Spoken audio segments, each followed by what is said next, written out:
In the rugged expanses of the 19th century frontier, where legends were born and lives were defined by grit and survival, one name echoes with a mix of awe and fear: Liver-Eating Johnson. Today, join us as we unravel the remarkable and often gruesome story of this infamous mountain man, a figure whose life was as wild as the untamed landscapes he roamed. From fur trapper to brave lawman, this is the saga of Liver-Eating Johnson, a true embodiment of the untamed spirit of the Old West. So buckle up as we journey back in time to explore the life and legacy of a man who became a legend in his own right. But before we get started, just a reminder to subscribe to the Old West Legends channel and let us know what historical figure you'd like us to cover.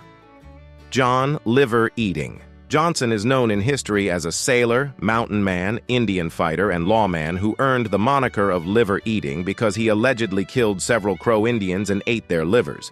His real name was William Garrison, and he was born in Little York, New Jersey, in July of 1824 to Isaac Garrison and Eliza Mettler. Initially a sailor, Johnson joined the Navy during the Mexican-American War. However, a momentous decision altered the course of his life when, after a confrontation with an officer, he deserted the Navy and assumed the identity of John Johnston. This marked the beginning of his odyssey to the untamed West. He went first to Montana, where he worked as a trapper, miner, wagon master, scout, tour guide, whiskey peddler, and supplier of cordwood to passing steamboats. Notably, he also served with the Union during the Civil War, a conflict that claimed the life of his brother at Cold Harbor, Virginia. Johnston is purported to have married a Flathead woman named the Swan, who, according to lore, met a tragic end at the hands of the Crow. Subsequently, tales emerged of Johnson engaging in a personal vendetta against the Crow, allegedly slaying any Crow warrior he encountered. Rumors and legends about Johnson are common. Perhaps chief among them is that in 1847, according to this story, tragedy struck when Johnson's wife, a member of the Flathead American Indian tribe, fell victim to a young Crow brave and his companions. The alleged act of vengeance that ensued catapulted Johnson into the realm of legend.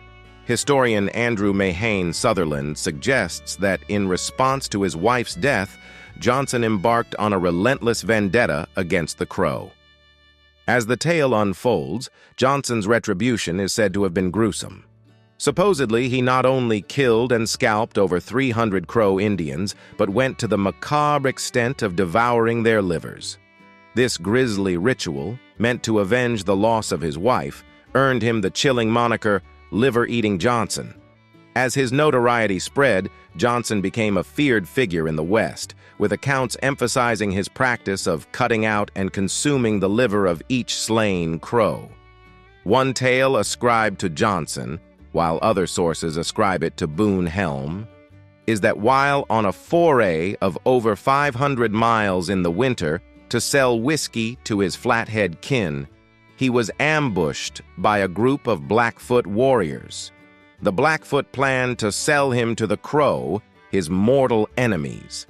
He was stripped to the waist, tied with leather thongs, and put in a teepee with one guard. Undeterred, Johnson managed to break through the straps. He then knocked out the guard with a kick, took his knife, and scalped him. He escaped into the woods and fled to the cabin of Del Guay, his trapping partner, a journey of about 200 miles. After a tumultuous 25-year journey, marked by countless skirmishes and the demise of numerous Crow warriors, Johnson eventually reconciled with the very tribe he once considered enemies. The Plains Indian Wars of the mid-19th century continued to cast a shadow of violence and territorial disputes over the West, encompassing not only the Crow, but also other tribes, notably the Sioux and the Blackfoot. Dapiek Absaroka, Crow Killer, as Johnson came to be known, along with his fellow mountain men, left an indelible mark on this turbulent era. In 1864, seeking a new chapter, Johnson enlisted as a private in Company H, 2nd Colorado Cavalry of the Union Army in St. Louis and was honorably discharged the following year. During the 1880s, he was appointed deputy sheriff in Coulson, Montana, and a town marshal in Red Loch, Montana. In his time, he was a sailor, scout, soldier, gold seeker, hunter, trapper, woodhawk, whiskey peddler, guide, deputy, constable, and log cabin builder, taking advantage of any source of income-producing labor he could find. His final residence was in a veteran's home in Santa Monica, California.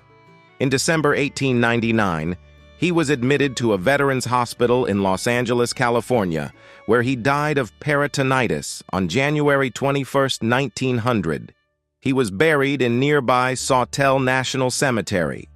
However, in the early 1970s, his body was moved to Cody, Wyoming, where it now rests at Old Trail Town with several other local Old West characters. This relocation resulted from a 6-month campaign led by 25 7th-grade students and their teacher. His epitaph, a poignant declaration, simply reads, "No more trails. Rumors of the source of his nickname vary. Let liver eating continue the story." We was attacked by Injuns, and we licked 'em good. There was 15 of us, and we killed 36 of them and wounded 60. It was toward the close of the fight that I got my name. I was just getting my blood up and feeling like fighting. We were short of ammunition, and as I saw an Injun running toward the cover, I threw my gun to Bill Martin and took Bill's knife. I wasn't going to waste no good cartridges on him, for I could lick any Injun I laid my paws on. I was considered the best shot with a rifle in Montana at that time, but I wanted to save my cartridges. The liver eater continues. We had a 300-yard run to the bushes. I threw him down just at the edge of the brush. Then I scalped him, and then I sang and danced some more. Then I ran my knife into him and killed him, and part of his liver came out with the knife. Just then, a sort of squeamish old fellow named Ross came running up. I waved the knife with the liver on it in the air, and I cried out, "Come on and have a piece. It'll stay in your stomach till dinner." And I kind of made believe to take a bite. An article in a St. Paul, Minnesota newspaper quoted an unnamed Army officer critical of Johnson's conduct. The liver eater did not let it slide. Johnson wrote, "So far as a Zand goes, I don't need to go to any second lieutenant for it. I have been in 40 different Indian fights and have fought them from California to the Gulf of Mexico. I have killed more Indians than all the officers of the 7th Cavalry put together, throwing in their regiment for good measure. If the dirty, cowardly officer who tried to stab my reputation will publish his name, the first time that I strike his trail, I'll make him think a section of the Day of Judgment has struck him. My adventures and my conduct are known pretty well through the West, and I don't need to go away from home to get a certificate of good character, but it does rile me when a whelp of an officer that was nearly scared to death in one little campaign comes barking and snarling at my heels when I can count twice as many coups as he can toes and fingers." Johnson went on to deride the unnamed officer as a poltroon, who is much braver in attacking a beefsteak than a hostile camp.